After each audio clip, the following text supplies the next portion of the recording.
ఓం గంగణపతయ నమ ఐం సరస్వత్యై నమ శ్రీమాత్రే నమ క్రీం క్రీం మహాకాళికాయ నమ ద్రాం దత్తాత్రేయాయ నమ ఓం నమ శివాయ శివాయ గురువే నమ శ్రీరామ జయ జయ రామ రామాయ నమో నమ ఓం నమో భగవతి మేధా దక్షిణామూర్తి మహ్యం మేధాం విజ్ఞాం ప్రయచ్చ స్వాహ క్లీం కృష్ణాయ గోవిందాయ గోపీజనవల్లభాయ శ్రీకృష్ణ పరబ్రహ్మణే పరంజ్యోతిషే నమో నమో నమ జయ గురు దత్తాత్రేయాయ నమ శ్రీమాత్రే నమ యూట్యూబ్ ప్రేక్షకులకందరికీ కూడా నమస్కారం అండి.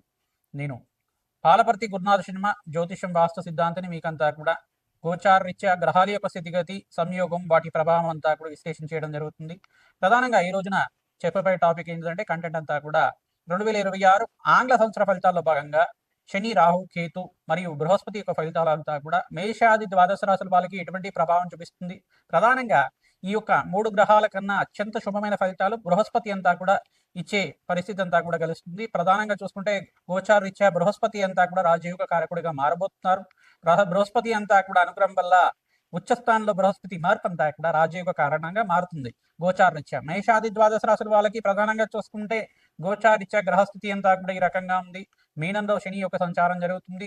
ప్రధానంగా రాహు యొక్క సంచారం అంతా కూడా చూసుకుంటే కుంభరాశిలో, కేతు యొక్క సంచారం అంతా కూడా చూసుకుంటే సింహరాశిలో సంచారం జరుగుతుంది.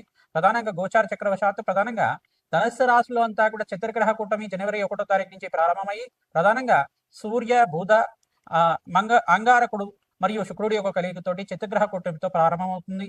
జనవరి 15వ తారీఖు రోజున మకర సంక్రాంతి వేరులో అంతా కూడా ప్రధానంగా మకర సంక్రమణం అంతా కూడా సూర్య భగవానుడు మకర రాశిలో అంతా కూడా సంచారం చేయడం మొదలు పెడతారు. ప్రధానంగా అక్కడంతా కూడా చూసుకుంటే జనవరి 15వ తారీఖు నుంచి ఈ యొక్క సూర్య మంగళ ఆదిత్య యోగం అంటే బుధాదిత్య యోగంలో ఈ యొక్క పంచగ్రహ కూటమి సంభవం అనేది జరుగుతుంది. ప్రధానంగా శుక్రుడు, బుధుడు, అంగారకుడు, సూర్య భగవానుడు మరియు చంద్ర భగవానుడు అంతా కూడా పంచగ్రహ కూటమిలో సంచారం జరుగుతుంది.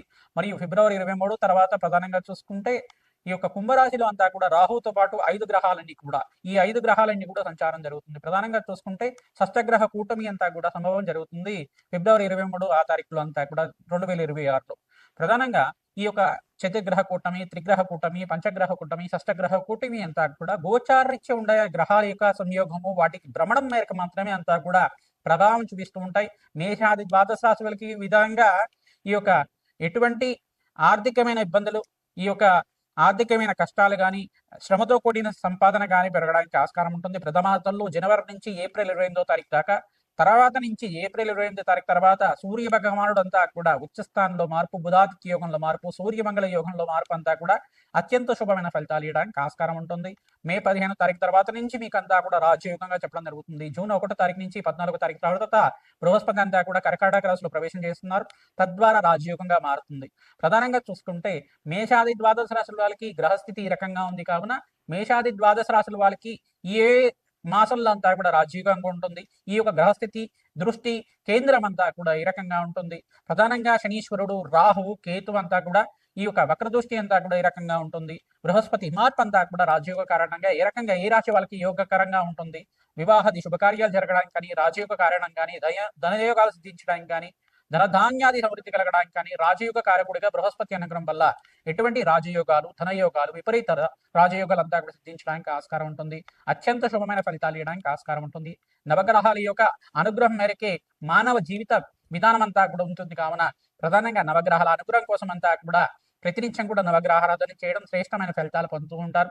ప్రధానంగా చూసుకుంటే ఈ యొక్క గ్రహస్థితి ఈ రకంగా ఉంది కావున గోచారరీత్యా గ్రహాల యొక్క సంయోగము వాటి ప్రభావం అంతా కూడా సంపూర్ణంగా విశ్లేషణ చేసి మీకంతా కూడా 2026లో రాజయోగం వచ్చే విధంగా మీకంతా కూడా పరిష్కారం చెప్పడం జరుగుతుంది.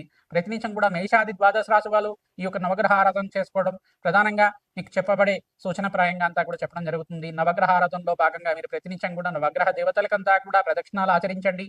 ఆవునితో దీపారాధన చేయండి. బెల్లం నివేదనం చేసి ఆ యొక్క చీమలకి ఆహారం వచ్చే విధంగా రావి చెట్టు, వేప చెట్టు ఉండే ప్రాంతంలో అంతా కూడా సమర్పించడం వల్ల రాజయోగం సిద్ధిస్తుంది. గోమాత సేవ చేసుకున్న వాళ్ళకి అత్యంత శుభమైన ఫలితాలు పొందడానికి ఆస్కారం ఉంటుంది. ప్రధానంగా ఆదిత్య నవగ్రహ స్తోత్రాన్ని ప్రతినిత్యం కూడా చదువుకోవడం 3 సార్లు కానీ 11 సార్లు కానీ వినడం కానీ చదవడం కానీ చేయడం వల్ల నవగ్రహ దోష నివారణ కలిగి మీకంతా కూడా రాజయోగం సిద్ధి రావడానికి ఆస్కారం ఉంటుంది. ఈ యొక్క రాహుకేతు వక్రగతి సంచారం కూడా ఏప్రిల్ 14వ తారీఖు తర్వాత నుంచి జరుగుతూ ఉంటుంది. తద్వారా మీకంతా కూడా సంపూర్ణ విశ్లేషణ అంతా కూడా చేస్తూ ఉంటాం. తద్వారా మీకు పరిష్కారం అందుతుంది. వీడియో అంతా కూడా చూడండి, మీకంతా కూడా షేర్ చేయండి. సబ్స్క్రైబ్ చేయండి. తద్వారా రాజయోగం సిద్ధి రావడానికి ఆస్కారం ఉంటుంది. సంపూర్ణమైన పరిష్కారం అంతా కూడా అందుతుంది. ప్రధానంగా జాతకరీత్యా ఉన్న పరిహారం అంతా కూడా చెప్తూ ఉంటాం. ఈ యొక్క గోచారీత్యా గ్రహాల యొక్క సంయోగము, వాటి ప్రభావం అంతా కూడా దృష్టి కేంద్రం అంతా కూడా ఈ రకంగా ఉంది. ఏ రాశి వాళ్ళకి ఏ రకంగా ఉంటుంది అనేది విశ్లేషణ చేయడం జరుగుతుంది.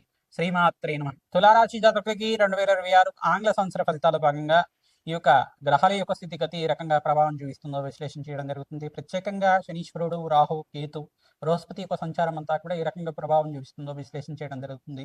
విశేషంగా 3 గ్రహాల కన్నా శనీశ్వరుడు, రాహు, కేతు కన్నా బృహస్పతి అనుగ్రహం వల్ల విశేషమైన పుణ్యప్రాప్తి కలుగుతుంది. రాజ్యోగ స్థితి రావడానికి ఆస్కారం ఉంటుంది. జనవరి 15వ తారీఖు నుంచి ఈ యొక్క చతుర్గ్రహ కూటమి, పంచగ్రహ కూటమి అంతా కూడా ఫిబ్రవరి 23వ తారీఖు రోజున ఈ యొక్క పంచగ్రహ కూటమి అంతా కూడా సంభవిస్తుంది. మరియు ఫిబ్రవరి 23 తర్వాత ప్రధానంగా షష్టగ్రహ కూటమి అంతా కూడా కుంభరాశిలో సంభవిస్తుంది. కావున ఈ యొక్క ప్రభావం నుంచి బయటపడడానికి ప్రతినిత్యం కూడా నవగ్రహారాధన ఆచరిస్తూ ఉండాలి. ఈ యొక్క ఏప్రిల్ 28వ తారీఖు దాకా మిశ్రమైన ఫలితాలు చూస్తారు. తర్వాత మే 15వ తారీఖు నుంచి మీకు అంతా కూడా రాజయోగంగా చెప్పడం జరుగుతుంది. విశేషమైన పుణ్యప్రాప్తితోటి ఆకస్మికంగా ధనయోగం, ధనప్రాప్తి కలగడానికి ఆస్కారం ఉంటుంది. మీ జాతకరీత్యా పంచమాధిపతి ఏ స్థానంలో ఉన్నారో చూసుకోవాలి. అష్టమ స్థానంలో ఏమైనా పాపగ్రహాలు ఉన్నాయా, ద్వితీయ స్థానంలో ఏం పాపగ్రహాలు ఉన్నాయా, ఇటువంటి గ్రహస్థితి అంతా కూడా జ్యోతిష పండితులతోటి మీరంతా కూడా విశ్లేషణ చేయించుకొని తగు పరిష్కారం చేసుకోవడం వల్ల శీఘ్ర ఫలితాలు పొందడానికి ఆస్కారం ఉంటుంది. ప్రధానంగా చూసుకుంటే జన్మ జాతకమే ప్రధానమైన జాతకంగా ఉంటుంది. కావున గోచారిత్య గ్రహస్థితి అంతా కూడా చూసుకుంటే స్వల్పంగా మిశ్రమైన ఫలితాలు ఇస్తూ ఉంటాయి. ప్రధానంగా గ్రహ ప్రభావం అంతా కూడా చూసుకుంటే సంయోగాల వల్లనే, గ్రహాల యొక్క స్థితిగతి సంయోగం వల్లనే మీకు అంతా కూడా ప్రభావం అనేది చూపిస్తూ ఉంటుంది. కావున జన్మజాతకంలో ఉండే గ్రహస్థితి ఏ రకంగా ఉంది, గోచారిత్యున్న గ్రహస్థితి ఏ రకంగా ఉంది, దాన్ని అన్వయం చేసుకొని కంపారిజన్ చేసుకొని మీరంతా కూడా దాని ఫలితాలంతా కూడా పొందడానికి ఆస్కారం ఉంటుంది. పరిష్కారం కూడా ఆ రకంగా చేసుకుంటూ ఉండాలి. తద్వారా రాజయోగం సిద్ధిస్తుంది. ప్రతినిత్యం కూడా హనుమత్ ఆరాధన ఆచరిస్తూ ఉండాలి. శ్రీరామ జయ రామ జయ జయ రామ రామ నామాన్ని ప్రతినిత్యం కూడా నామస్మరణ మాత్రం చేతనే భగవంతుడి అనుగ్రహం అంతా కూడా లభిస్తుంది. శ్రీరామచంద్ర స్వామి అనుగ్రహం లభిస్తుంది. ప్రతినిత్యం కూడా హనుమత ఆరాధనలో భాగంగా మన్యసూక్త పారణం అంతా కూడా ఆచరించాలి. వేద బ్రాహ్మణత్వంతో ప్రతినిత్యం కూడా మన్యసూక్త పారణం ఆచరించడం, సింధూర అభిషేకాది కార్యక్రమాలు 3 వారాల్లో, ప్రధానంగా వారంలో 3 రోజులు ఆచరించడం వల్ల, ఈ రకంగా 48 రోజుల దాకా చేయడం వల్ల విశేషమైన ధనప్రాప్తి, ఆకస్మికంగా ధనయోగం సిద్ధి రావడానికి, విశేషంగా విపరీత ధనప్రాప్తి లభించడానికి, విశేషంగా ఈ యొక్క ఉద్యోగంలో మార్పు లభించడానికి కానీ, ఉద్యోగంలో ప్రమోషన్స్ రావడానికి కానీ, అనుకున్న స్థాయిలో అభివృద్ధి కలగడం కానీ ఆస్కారం ఉంటుంది. ఈ సంవత్సరంలో మీకు అంతా కూడా రాజయోగం అంతా కూడా బృహస్పతి వల్ల, శనీశ్వరుడు అనుగ్రహం వల్ల, మరియు నవగ్రహాల్లో విశేషంగా అంగారకుడు అనుగ్రహం వల్ల మీకు అంతా కూడా ధనప్రాప్తి కలగడానికి ఆస్కారం ఉంటుంది. ఈ గ్రహాలకంతా కూడా శనీశ్వరుడికి, రాహువుకి, మరియు ఈ యొక్క బృహస్పతికి, శుక్రుడికి, మరి ప్రధానంగా చూసుకుంటే అంగారకుడికి, ఈ 5 గ్రహాలు 6 గ్రహాలకంతా కూడా ప్రతినిత్యం కూడా జపాలు, హోమాది కార్యక్రమాన్ని ఆచరించడం, నవగ్రహాలకి అభిషేకం ఆచరించడం, పరమేశ్వరుడికి అభిషేకం కార్యక్రమం చేయడం, ఈ యొక్క వెంకటేశ్వర స్వామి వారికి ప్రతినిత్యం కూడా తామరపూలు సమర్పించడం కానీ, మల్లెపూలను సమర్పించడం కానీ, తులసి మాలలు సమర్పించడం కానీ చేస్తూ ఉంటే కనుక మీకు అనుకోని విధంగా ధనప్రాప్తి కలగడానికి ఆస్కారం ఉంటుంది. ఆకస్మికంగా ధనయోగం సిద్ధిరవడానికి ఆస్కారం ఉంటుంది. లక్ష్మీ కుబేర యోగం అంతా సిద్ధించడానికి ఆస్కారం ఉంటుంది. ప్రతినిత్యం కూడా గోమాత సేవ ఆచరిస్తూ ఉండండి. బొబ్బర్లు, శనగలు, ఉలువలు, మినువులంతా కూడా నానబెట్టి ఈ యొక్క గోమాతకి తరచుగా మీరు నివేదన చేయడం, పచ్చిక తెలగపిండి గ్రాసాన్నంతా కూడా నివేదన చేయడం వల్ల విశేషమైన ధన ప్రాప్తి కలుగుతుంది. అష్టేష్ ప్రాప్తి కలగడానికి ఆస్కారం ఉంటుంది. ద్రాం దత్తాత్రేయాయ నమః.